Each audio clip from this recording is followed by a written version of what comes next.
The breaking point, the assembly hall. The Galactic Trade Summit Hall stretched across 2 kilometers of polished crystal floors.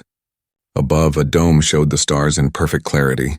300 species gathered here once every cycle to discuss trade, borders, and disputes.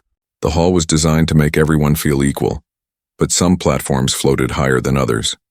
The Kryn Dominion occupied the highest platform. They always did. Marcus Stone stood on Earth's platform near the middle level.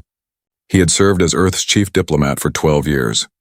His hair had gone gray during that time. Every strand told a story of patience, compromise, and swallowed pride. Today he wore the formal blue uniform of the Terran Diplomatic Corps. On his chest, a single medal caught the light.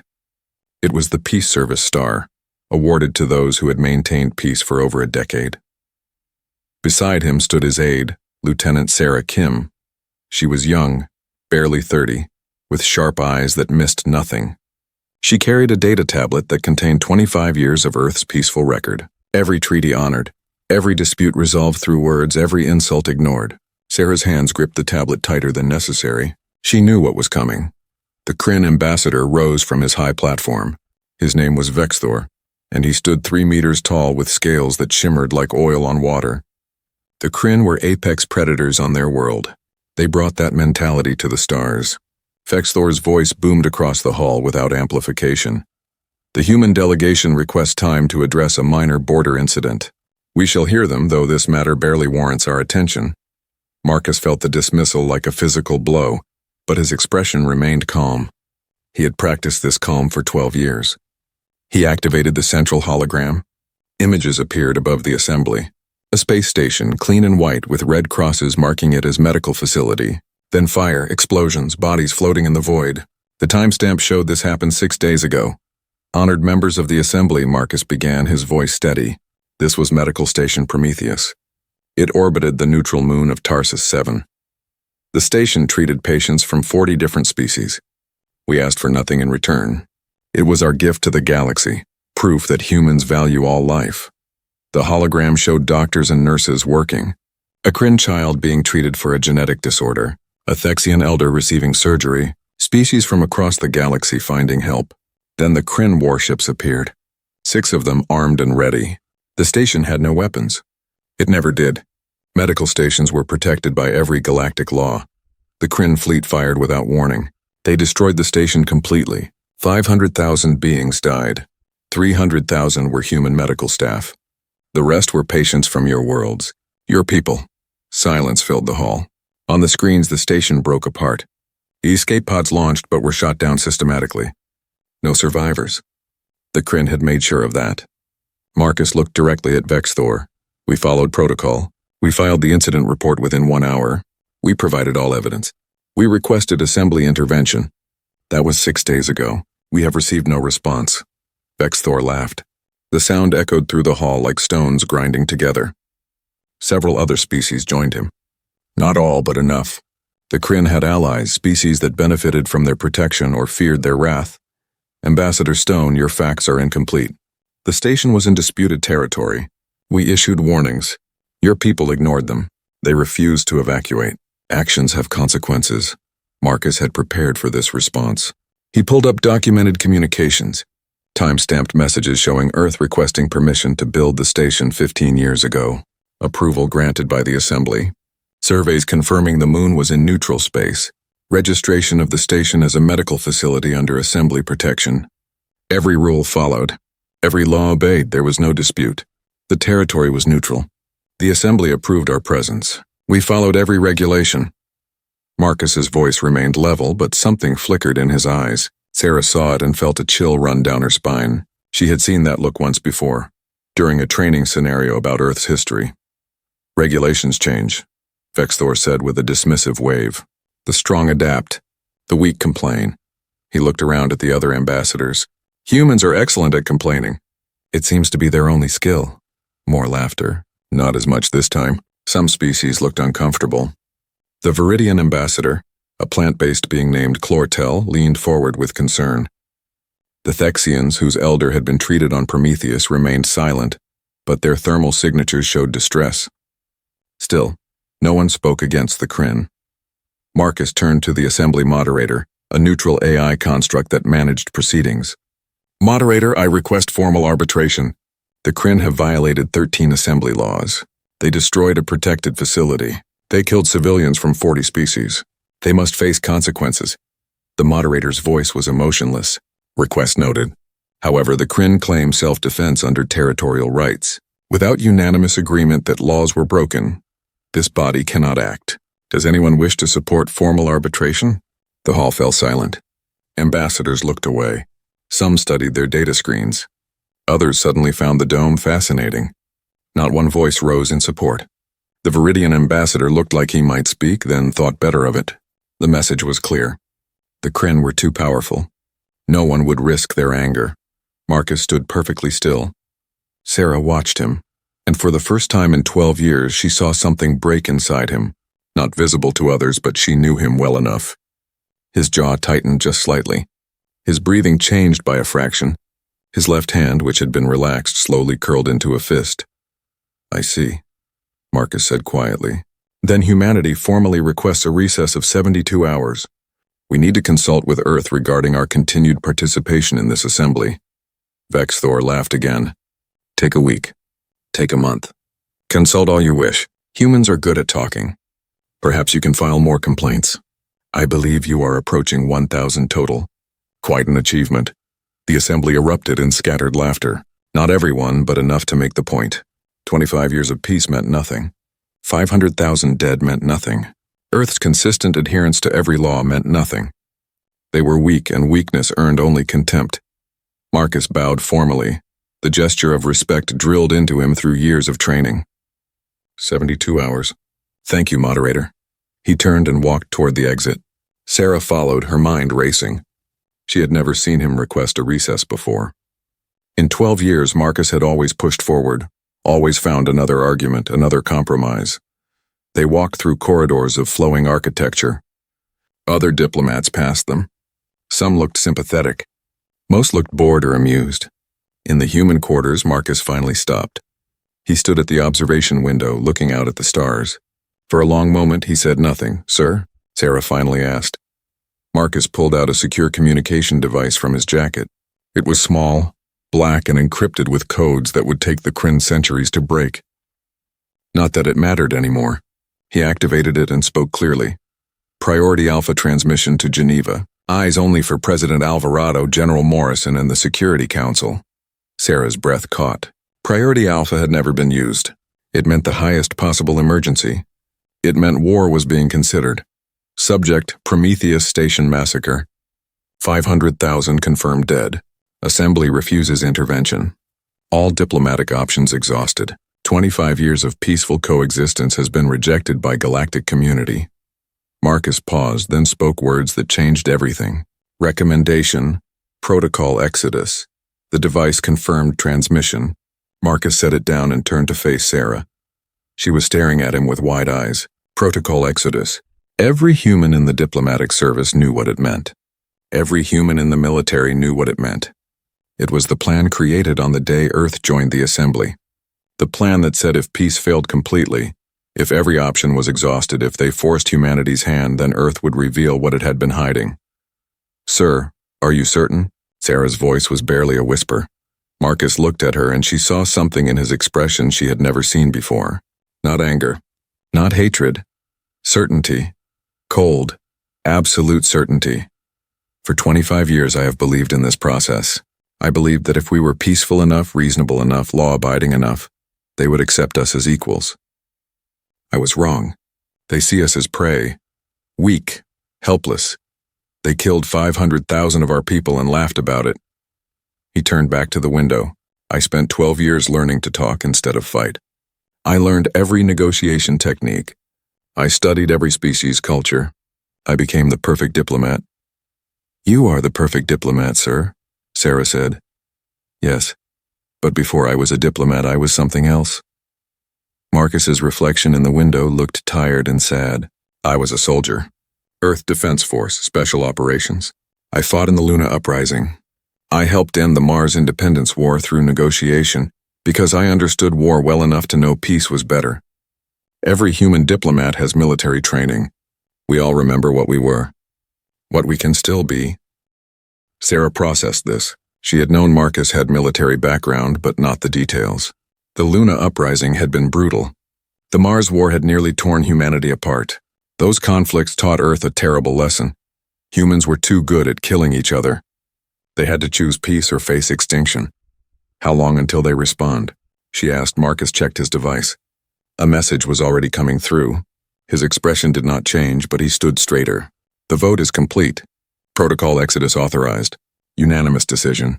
Fleet mobilization begins immediately. Military command transfers to General Morrison. Diplomatic cover maintained for 72 hours. They voted that fast? The Security Council has been waiting for this since we joined the Assembly. They hoped it would never come. They prepared in case it did. Marcus pulled up another display. It showed deployments across human space. Ships moving into position. Stations activating hidden systems. For 25 years we built. We prepared. We showed the Galaxy cargo ships and research vessels. We showed them exactly what they expected to see. A peaceful, technologically average species. But that was not the truth, Sarah said, understanding dawning. No.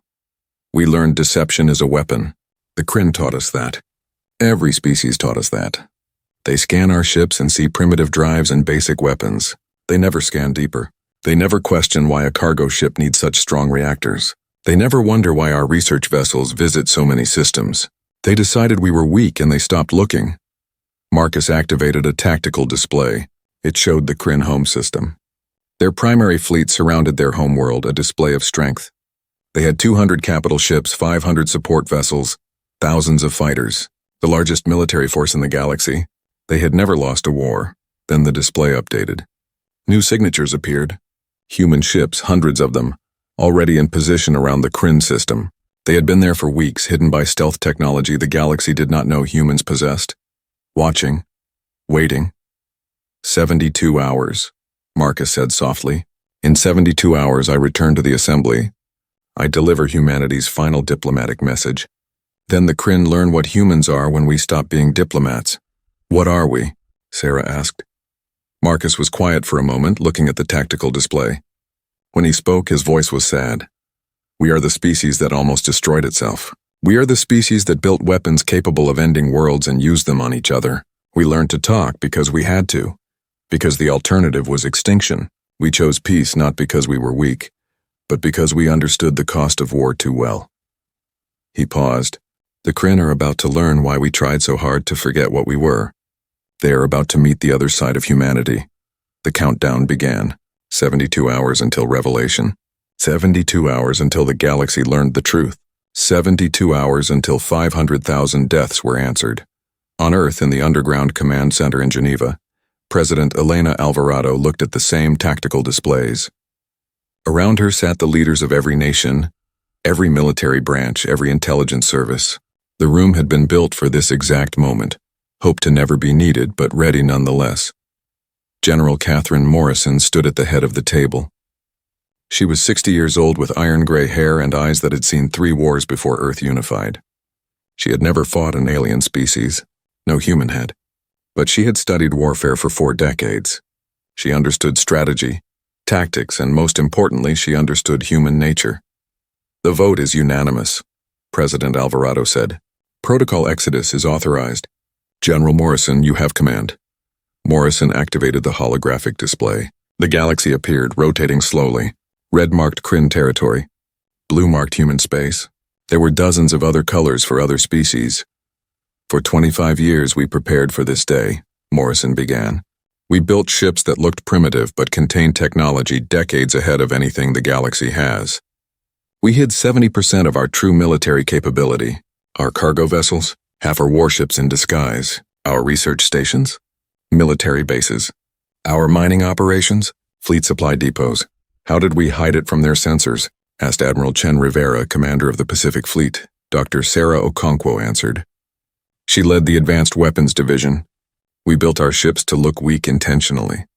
We use visible chemical rockets while hiding gravitic drives inside. We show metal hulls on scanners while having energy shielding. They scanned us 25 years ago, decided we were not a threat, and never looked again. We became invisible through their own arrogance. Morrison continued. The Kryn have larger numbers. 200 capital ships to our 80. But they fight the way they have always fought. Direct confrontation. Honor, strength. They expect everyone to fight the same way. She paused. We do not fight that way. A man in unmarked black uniform spoke. Commander Jacob Petrov led Shadow Group, Earth's special operations unit that officially did not exist. We fight using every advantage. We hit supply lines. We use electronic warfare. We spread disinformation. We attack from unexpected angles. We make them paranoid. We make them afraid. The Kryn have never experienced fear, someone said. Then they will learn, Morrison replied. She pulled up battle plans. Protocol Exodus has 3 phases. Phase 1, reveal. Show them what we really are. Phase 2, shock. Hit them so hard they cannot respond effectively. Phase 3, resolve. End the conflict before they can adapt to our tactics. The hologram showed detailed attack plans. Every Kryn military installation mapped. Every supply route tracked. Every communication intercepted and decoded. For 25 years, humanity had been watching, learning, preparing. What about the other species? President Alvarado asked. The Kryn have allies. We send a message to all species simultaneously, Morrison said. We do not seek war with anyone else. We only target those who attacked us. But if others interfere, they will face the same response. She looked around the table. We are not conquerors. We are not seeking an empire. We are defending ourselves. That distinction matters. Dr. Okonkwo pulled up weapon specifications. We have developed weapons based on human military history. Kinetic impactors moving at relativistic speeds. Electromagnetic pulse weapons that can disable entire fleets. Nanoscale infiltration systems. And other things. She hesitated. Things that make me uncomfortable. Will we use them? Someone asked. Only if necessary, Morrison said firmly. Our goal is to disable, not massacre. We want the Kryn to surrender, not be exterminated. We are better than they are. We prove that through restraint, not excess. She paused. But they need to understand that we can destroy them if we choose to. Fear of consequences is what will maintain peace afterward. Across human space, orders went out. Ships that had pretended to be cargo vessels powered up military-grade weapons. Research stations deployed fighter squadrons. Mining operations revealed hidden missile batteries. On Mars, in the deep training facilities, soldiers prepared. They had trained their entire lives for a war they hoped would never come. In intelligence centers, analysts tracked every Kryn ship. The Kryn used encryption they thought was unbreakable. Humans had broken it 20 years ago and never told anyone. Every communication was intercepted. Every order was known before it was executed. In weapon laboratories, final checks were completed. Dr. Okonkwo supervised personally. The new weapons were terrifying. They represented everything humanity had learned about destruction over 10,000 years of warfare. Weapons that could shatter planets, poison atmospheres, or simply erase life silently. They would be deployed only as a last resort, but they were ready. Commander Petrov and Shadow Group prepared for infiltration. They had agents embedded in Kryn space for decades. Teachers, merchants, workers living normal lives while gathering intelligence. Now those sleeper agents activated. They began spreading information, rumors. The humans were coming. The humans were angry. The humans had been hiding something terrible. The Kryn heard the rumors and dismissed them. Humans. The ones who filed complaints and never fought back. Impossible. They had no idea what was coming. Back in the assembly hall, Marcus Stone stood at his window and watched the stars. Somewhere out there, 500,000 humans lay dead. Somewhere out there, the Kryn celebrated their victory. In 72 hours, everything would change. Sarah stood beside him. Sir, do you think we can win? Marcus was quiet for a long moment. Then he said, The Kryn have never lost a war. They have more ships, more experience, more allies. They have been fighting for centuries. He paused. But they have never fought humans. They do not know what we are like when we stop holding back. That is our advantage. Surprise, determination, and the absolute certainty that we will do whatever is necessary to protect our own. Are we doing the right thing? Sarah asked quietly. I do not know, Marcus admitted. But I know we tried everything else. We tried peace. We tried diplomacy. We tried following their rules. They killed 500,000 of our people and laughed. What else can we do? Sarah had no answer. Neither did Marcus. But the decision was made. The countdown continued, and humanity prepared to remind the galaxy of something it had forgotten. Peaceful species can be the most dangerous when they finally choose to fight. The 72 hours ticked away. Ships moved into position. Soldiers checked their weapons. Diplomats prepared final messages. And Marcus Stone rehearsed the speech that would change galactic history forever. The galaxy was about to learn that humanity had been holding back, that patience was not weakness, that the ability to destroy and the choice not to were very different things, and that when 500,000 humans died, the remaining billions would answer. The other side of humanity was coming, and it would be terrible to behold. The Reckoning, the final message. Marcus Stone returned to the Galactic Trade Summit exactly 72 hours later. He walked differently now. His shoulders were squared. His steps were measured and purposeful. Lieutenant Sarah Kim walked beside him, but she wore a different uniform now. Military dress blues. Every campaign ribbon earned during the Mars conflict displayed proudly. The other ambassadors noticed immediately. The whispers started before they even reached their platform. Humans in military uniforms? This was unprecedented. The assembly hall was for diplomats, not soldiers. But no one stopped them. Perhaps they sensed something had changed. Perhaps they simply did not care enough about human protocols to intervene. Vexthor lounged on his elevated platform, surrounded by his aides. When he saw Marcus, he smiled with rows of sharp teeth. "Ah, the humans return.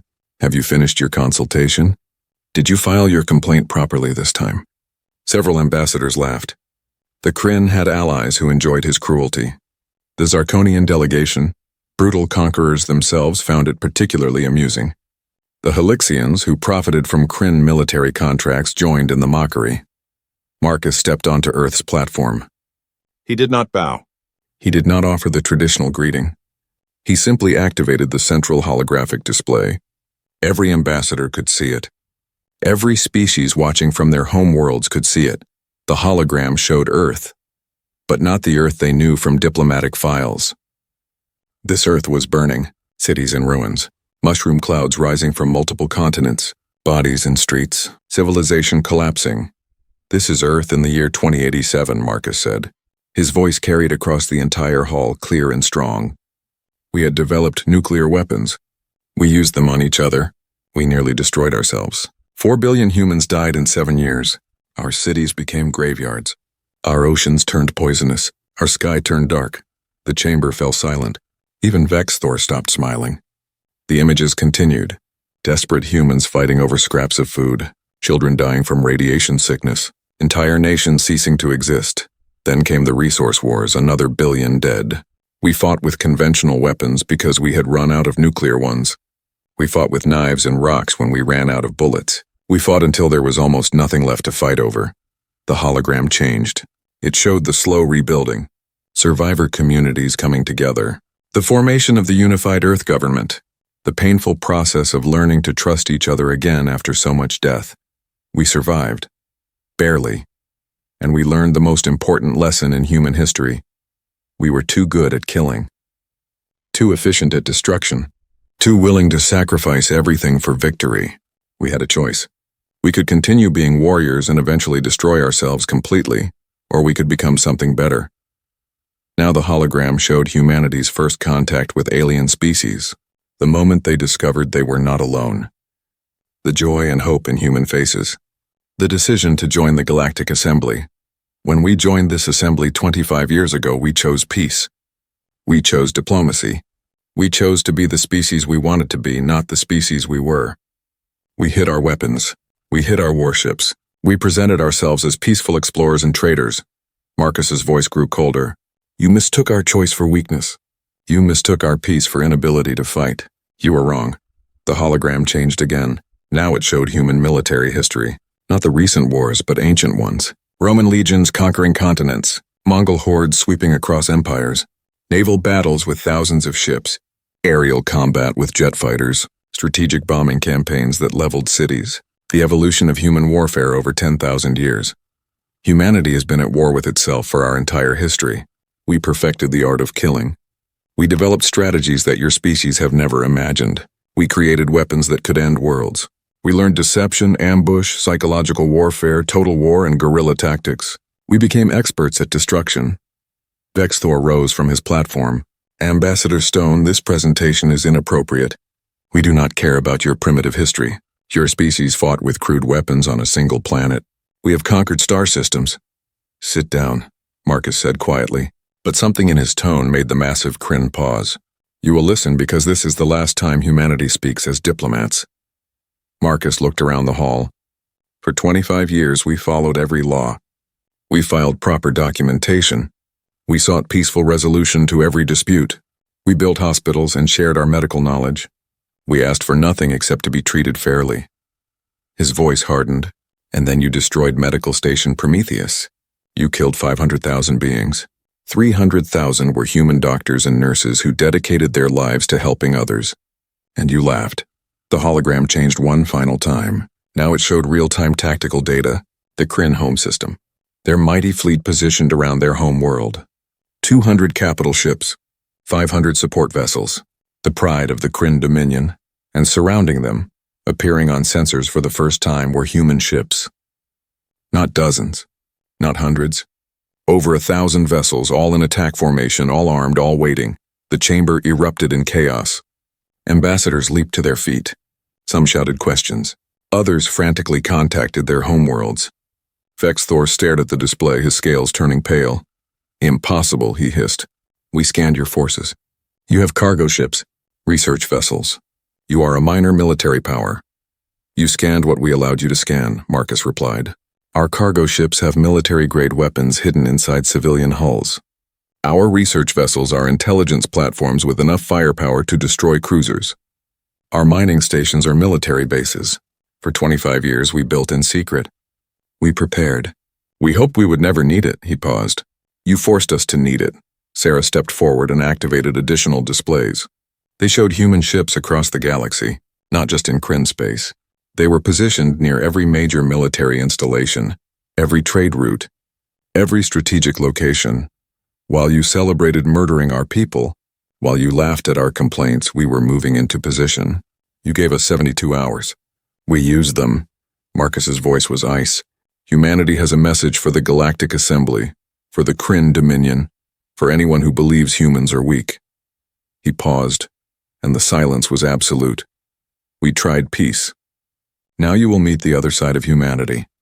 Operation Shadow Strike, the hologram updated in real time. In the Kryn home system, human ships decloaked simultaneously. They had been hiding using stealth technology the galaxy did not know existed. Cold-running engines, sensor-absorbing hulls, quantum encryption that made them invisible to conventional detection. The Kryn fleet scrambled to respond. They outnumbered the human forces 2-to-1 in their home system alone. They should have been confident.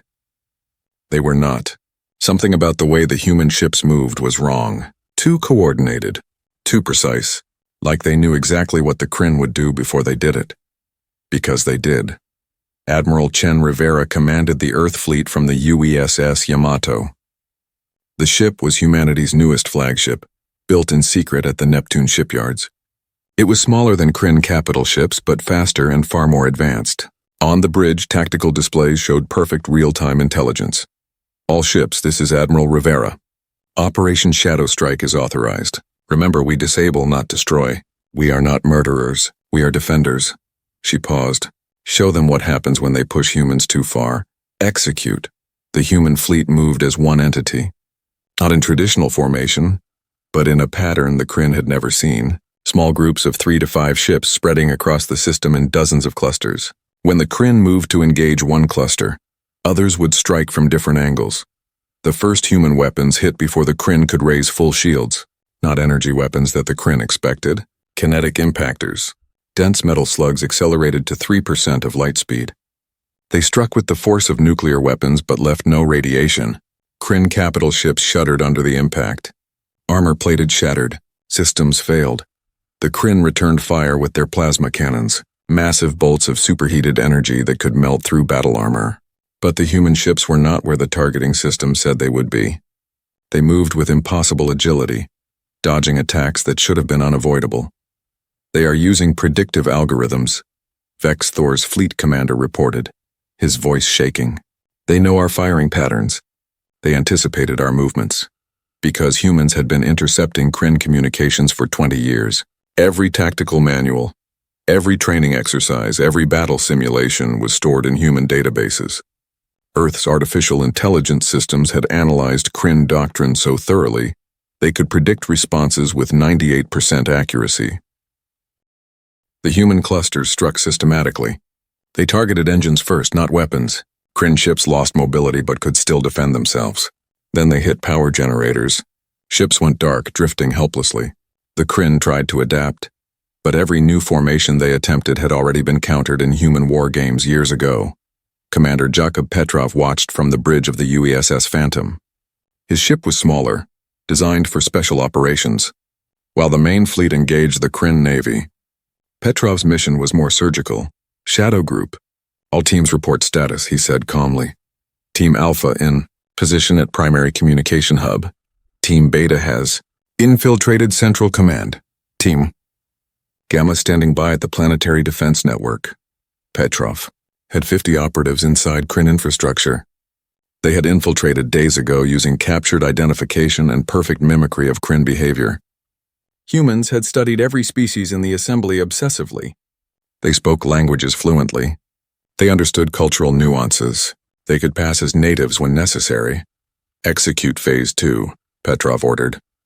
Across the Kryn homeworld, Shadow Group teams activated. The primary communication hub went dark. Central Command lost connection with their fleets. Planetary defense networks received false data, showing human ships in the wrong positions. Chaos spread through Kryn military coordination. The Kryn were fighting blind. They could see the human ships in front of them, but they could not coordinate responses. Each battle group fought independently, unable to call for reinforcements or receive updated orders. In the assembly hall, ambassadors watched in horror as the battle unfolded on displays. The Kryn, who had never lost a war, were losing. Not slowly, catastrophically. This is a violation of every combat law, Vexthor roared. You attack our homeworld. You strike during a diplomatic meeting. This is terrorism. Marcus turned to face him.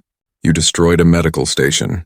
You killed civilians. You murdered doctors treating your own people, and you called it self-defense. His voice was quiet but carried across the hall. We are showing you more mercy than you showed us. We disable your ships. We do not destroy them. We could kill every Kryn in your home system within the hour. We choose not to. That is the difference between us. The battle continued. In 35 minutes, the Kryn had lost 60% of their home fleet. Not destroyed, disabled, drifting, helpless. Human ships could have finished them. They did not. Crews were given time to evacuate. Rescue operations were allowed to proceed unmolested. Why do they stop? Asked Ambassador Clortel of the Viridians. They have the advantage. Why not press it? Because we are not like you, Sarah answered. She had been silent until now, watching the reactions of the other species. We could exterminate the Kryn. We have weapons you have not seen yet. But we remember what it feels like to be on the edge of extinction. We will not inflict that on others unless they leave us no choice. Admiral Rivera's voice came through on the open channel. Broadcast to every ship in the system, every ambassador in the hall, every world watching, Kryn Dominion, you have two options. Surrender now and negotiate peace terms, or we continue. We have mapped every military installation in your space. We know your fleet positions. We know your supply routes. We have infiltrated your command structure. You cannot win this fight. Silence from the Kryn. Then slowly Vexthor spoke. His voice had lost its confidence. You were supposed to be weak, peaceful. You filed complaints. You never fought back. We were peaceful because we chose to be, Marcus said. We filed complaints because we hoped you would listen to reason. We never fought back because we understood the cost of violence. You mistook all of that for weakness. He paused. You were wrong. The new order, the hologram changed again. Now it showed not just the Kryn home system, but 47 different locations across the galaxy. Human ships revealed themselves simultaneously. They had been hiding in deep space and asteroid fields behind moons, waiting. We position forces throughout the galaxy, Marcus continued, not just near Kryn space, near every major military power. We have been watching all of you. We know your fleet strengths. We know your defense networks. We know your secrets. Fear rippled through the assembly. If humans could do this to the Kryn, the strongest military power in the galaxy, what could they do to everyone else? Humanity does not seek war with other species, Marcus said, his voice softening slightly. We seek peace, Real peace based on mutual respect, not fear of the strong. But if any species attacks human interests, if any government sides with those who murder our people, you will face the same response. He looked around the hall. For 25 years, we tried to be the species you wanted us to be. Peaceful, compliant, weak. We are done pretending. From this moment forward, humanity will be treated as an equal member of this assembly, or we will leave and defend our interests alone. President Elena Alvarado's image appeared on the display. She was broadcasting from Geneva, addressing the entire galaxy. I am President Alvarado of the Unified Earth Government.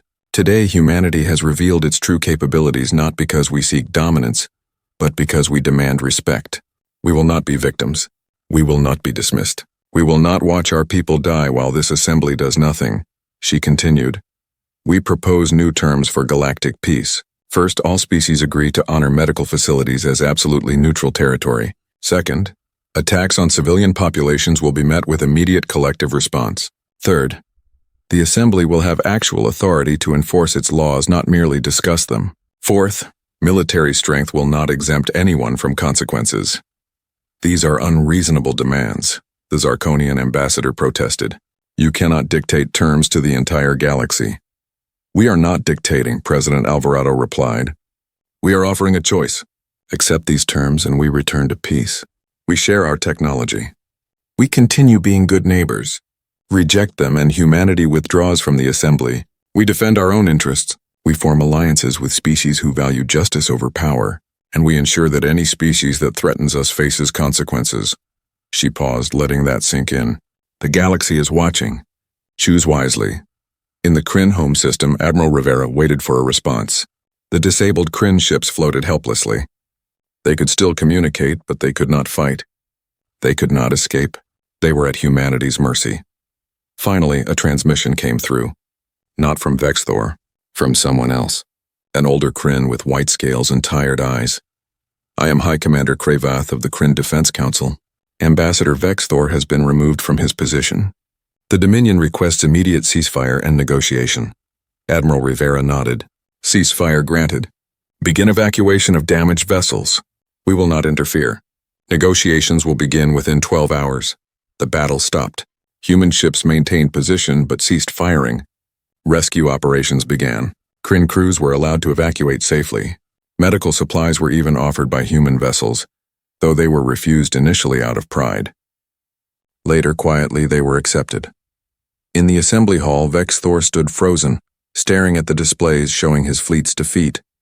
His scales had gone completely pale. His confidence was shattered. He looked at Marcus Stone with something the Kryn rarely experienced. Fear. You could have destroyed us, he said quietly. Yes, Marcus agreed. But that would make us like you. We chose to be better. He paused. Your people killed 500,000 of ours. We disabled your fleet but killed fewer than 10,000 Kryn. Most of those deaths were from combat accidents, not deliberate strikes. That is the difference between humans and you. We remember what it costs to be monsters, so we choose to be something else. The assembly moderator's voice filled the hall. Ambassador Stone, what is humanity's status with this assembly? Marcus looked around at the assembled species. Some looked frightened. Some looked angry. A few, like the Viridians and Thexians, looked relieved. Finally, someone had stood up to the Kryn. Humanity remains committed to peace, Marcus said.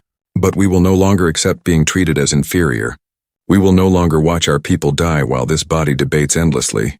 Either the assembly becomes what it claims to be, an organization that promotes justice and protects the innocent, or humanity will pursue justice alone.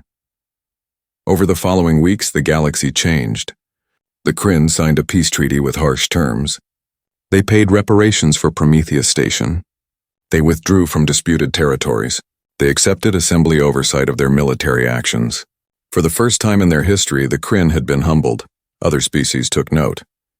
The Zarkonians became significantly more diplomatic in their dealings with smaller species. The Helixians quietly renegotiated their military contracts to exclude weapons sales for offensive operations. Fear was not the goal, but it was effective. Humanity's true military capabilities remained partially hidden. The galaxy saw enough to know humans were dangerous, but not everything. Dr. Okonkwo's most terrible weapons remained classified. The full extent of human intelligence networks stayed secret. Some advantages were worth preserving. 3 months after Operation Shadow Strike, Marcus Stone stood in the rebuilt section of the assembly hall. Earth's platform had been moved. It now floated at the same height as the Kryn, the Zarkonians, and other major powers. The symbolism was clear. He addressed the assembly one final time before rotating back to Earth.